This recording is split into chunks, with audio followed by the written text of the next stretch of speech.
বন্ধুরা, আজ এসেছি আমরা ষাট গম্বুজ মসজিদে।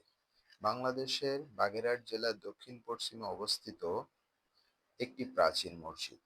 মসজিদটির গায়ে কোনো শিলালিপি নেই, তাই এটি কে নির্মাণ করেছেন বা কোন সময় নির্মাণ করা হয়েছে তার সঠিক কোনো তথ্য পাওয়া যায় না।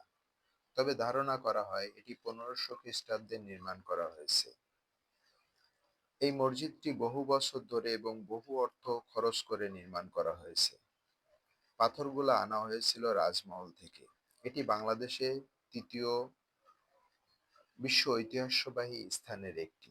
বাগেরহাট শহরটিকে বিশ্ব ঐতিহ্যবাহী স্থানের মর্যাদা দেওয়া হয়েছে।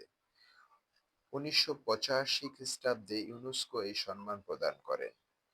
ষাট গম্বুজ মসজিদে মোট 81টি গম্বুজ রহিয়াছে, কিন্তু লোকমুখে কালের বিবর্তনে এটি ষাট গম্বুজ নামেই পরিচিত হয়েছে।